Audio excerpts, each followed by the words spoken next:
Hey guys, welcome back to another episode of the Nexus Podcast. Today we are joined by Alex Hernandez, who plays Tommy Constantine on the Peripheral. Thanks so much for joining us today, Alex. Hope you're well. Absolutely, man. Thank you for inviting me. No worries at all. Before we go straight into talk about the Peripheral, I want to talk briefly about your career in general, how it began, and the points that led you up to your appearances in all these incredible films and shows. So first of all, what sparked your interest in acting in the industry as a whole? Honestly, it was a mistake. My dad is an academic, and I was on this track to, be a lawyer or a doctor because it's a very immigrant thing, right? Your parents come over and they're like, "You're going to be successful." So they put me in this really intense school, and one of the choices that I got to make for myself was like what I wanted to take as a sixth subject as an elective. And I said, if I'm going to be taking all these really hard academic classes, I might as well do something fun. So I took drama because I was like, I guess I won't have to write essays and maybe I can meet girls.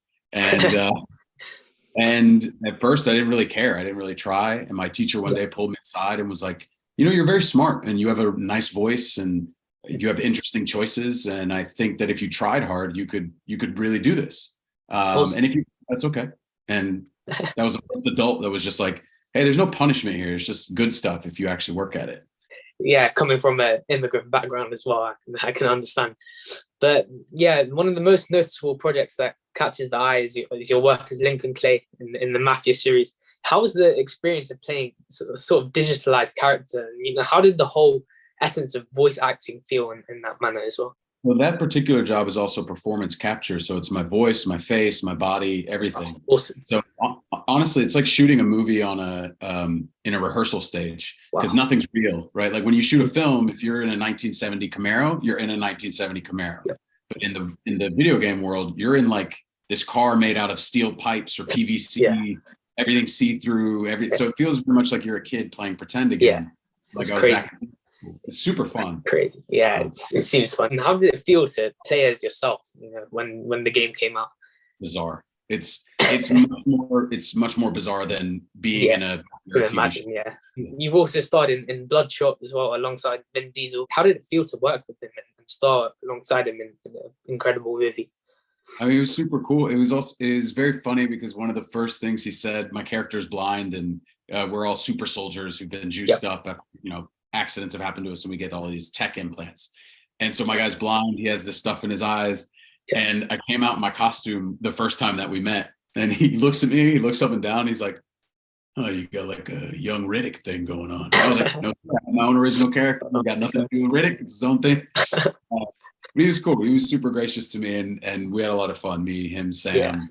Yeah. Going into a bit more about the Peripheral now. How did the audition process work for the show and what brought your attention to it? So I originally auditioned for Connor, the triple amputee, the military vet played by Eli Gorey.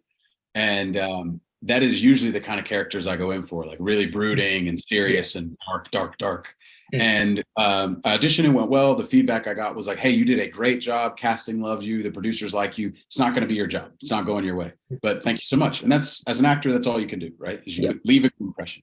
So I left being like, man, I really liked that script. Because when I read the pilot to audition for Connor, I was like, oh, this is a show I would watch, which doesn't happen very often. You often get scripts that you're like, this is a job and I would like to get paid and I'd like to, continue my career, but this project is whatever. And this was one where I was like, no, this seems really dope. And I'm excited to check it out myself. And then a month later, they were like, will you there's another role that they'd like you to consider.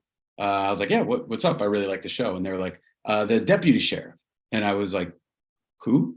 they went, Tommy. And I was like, I'm sorry, what character are you talking about? Because Tommy only shows up in one small scene in the first episode. And that's all they've given me. So I read it and was like, listen, I'm not above anything. I'm not like too good or better than anybody else.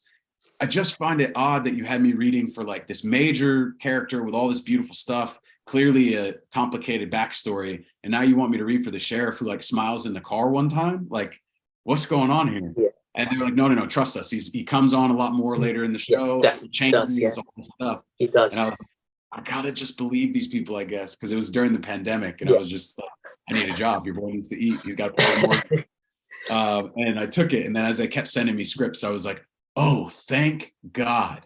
I see. Great. Yeah. I'm very glad I took this. It took a different direction, but yeah. He definitely develops, like you said, throughout the show. And yeah, he's a very likable character. And we as audience members, we feel sorry for him as the show progresses.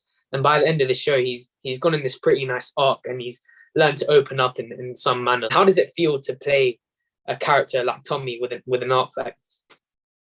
It's a joy. It's a gift, because a lot of times you don't get this kind of arc. You know, you're asked to stay the same the whole time because some main character or somebody else is the one who's going to like go on a journey, right? But I think what Jonathan and Lisa, the producers, and Greg, our showrunner, what they did really nicely is like many of us have nice arcs over the course of the show, right? Like it's not just Chloe who gets to do the cool stuff and grow as a character. And it's such a joy to read a script that you don't know what's coming. Then you read it and you sort of pound the table and are like, that's what we did the first 6 episodes for. That's what we did it for. Yeah, it's a lot of fun. Yeah, because even I was surprised when because I never expected to see that come from you at the end. But do you ever think Tommy would get the chance to pilot a Peripheral in future seasons if we were to have one? I really hope so. You know, I'm hoping that.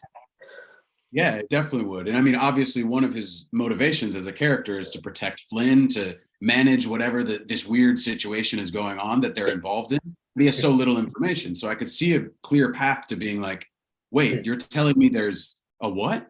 I need to go in now. I need to find out what this is about. Especially because the danger for Flynn is in that world. So he's like, hey, I need to get in there and stop these people that are over there. Talking about the end of season 1, you know, he's in a sticky situation without giving any spoilers. What do you feel could be explored of Tommy in the second season? And how do you think he could fit in? Obviously, we talked about the Peripheral, but what more story could you see him going into? I think definitely trying to give away as little spoiler as possible. I think, you know, the character that he finds himself in a bit of a tete-a-tete with at the end, someone's going to have to hash that out, right? The situation is left in a way that it is not wrapped up, and we know that. So we know that someone is either going to retaliate, or he's going to have to cover this whole mess up, or he's going to have to make a deal of some sort. And I'm actually quite excited because from a character arc perspective, starting off as the kind guy who can do no wrong, wants everything to go smoothly, and by the end of season 1, everything is so screwed up for him. Clearly, he's going to have to make more choices that are probably morally ambiguous, and I love that. I can't wait to see what happens. I really hope it gets renewed soon. But yeah, to end off, give us a brief of your plans for the future. What upcoming shows are you starring in as we move on to the next year? So I just finished shooting a show for Apple called Sugar, which stars Colin Farrell, and should come out at some point next year. It's like a private investigator drama. And then I'm also currently working on another video game, which is pretty sweet, like in the same sort of thing as Mafia, not within the same franchise, but new IP and everything. And I'm the player character. I'm excited for it. Yeah, I'll check that out when it comes out. But yeah, that's all from me. Thank you so much for this, Alex. Thank you.